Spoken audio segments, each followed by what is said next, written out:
If you like this video, please click like, share it, subscribe, buttons down there, and if you want to coach with me in Nottingham Online, all the information is in the bio.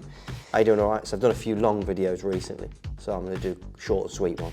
But it's a question I've asked quite a lot. People are sort of unsure what to do, and it's about how many feathers you do. Are they long? Are they short? You know, do they have to long pause at the back, all this, right? But if you look at the pro game, which you always use it as a reference, because at the end of the day, they're the best players in the world. So you can see a lot of this stuff and you can sort of work things out by just watching them. And things are the same for pros as they are amateurs. You've got to be at the same point, the cue ball in the same direction. You know, it's not magic, the pros, they just are playing to a high level.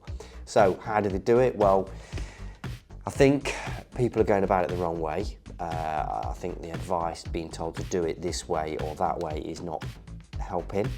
But you've got to find some kind of pre-shot preparation, and how do you do that? Well, hopefully this video will help. There you go. So feathers, how many feathers do you do? Now, I'm asked this a bit, how many feathers should I do? How quick should they be? And also I've coached people that have been told to feather 3 times, 3 long feathers, right? But there's one big problem with that. If you're counting your feathers, you're not aiming. All your attention is not on aiming, right? Because 90% of your attention has to be on aiming. It's on anything else, feet, arms, grip, anything, right? It's no good, right? The best players in the world, and don't tell me that it's not the same for professionals as it is amateurs. They play the best when all they're doing is concentrating on aiming and playing the game. Now, obviously, you've got to get a cue action repeat. We understand that, but when it comes to feathers and how many waggles you take or how long it takes you to sort of strike the cue ball, you have to do it the other way round. Now look, the only thing that matters is that 1/10 of a second when you're in contact with the cue ball. Everything before that and after that is irrelevant really. There's no magic amount of feathers or whatever you want to call it. You've just got to make sure you hit that. So what people have been told, they say, well, I've got to feather 3 times. Now sometimes they won't actually be ready to hit the shot when they get to the end of the 3 feathers. So they'll be like, I've got to feather 3 times. Some of these experts told me to do this, 1, 2, 3, and then I'm not ready and it's all over the place, right? So you miss, so you think, well, why not? I've feathered 3 times.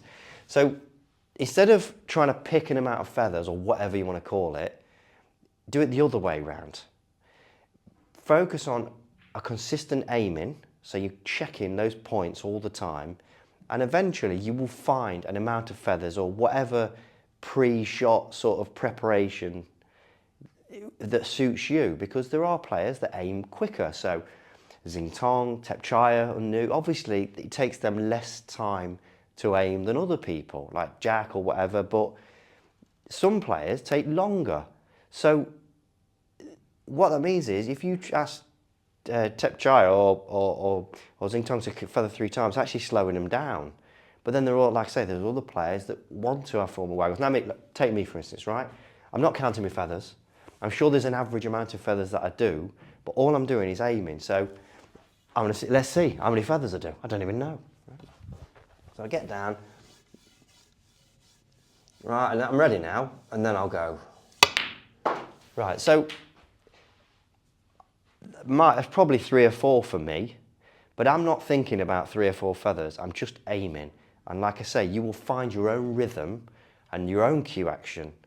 So like I say, do it the other way round, right? Because ultimately you have to be aiming. If you're not aiming, no good, really no good. I can't stress that enough. And the amount of people are driving themselves mad by thinking, right, I'll feather 4 times this time. And then it's just a mess, right? And it's not enjoyable either. So the takeaway from this video is just aim and see how many feathers it takes. Do you know what I mean? And look, also, you don't have to have long feathers. You can have a few short ones. As long as the hit is consistent, it doesn't matter.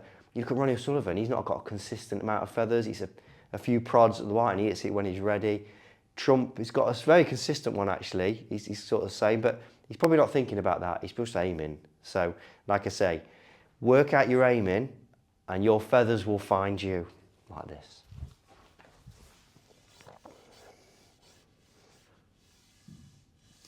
And you'll never miss again, absolutely perf.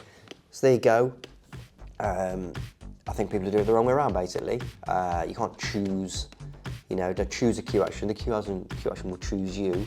But again, if you get your aiming right, I bang this drum quite loudly, if you get your aiming right and work out what you need to do when you're aiming and find something that you can work with, then how long it takes you to go through that process, then all of a sudden you will find your natural rhythm.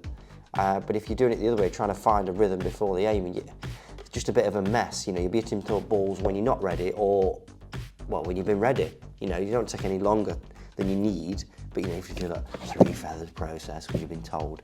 So, like I say, do it the other way around. Be a good aimer, and you'll find your natural rhythm. Comment below. See you soon.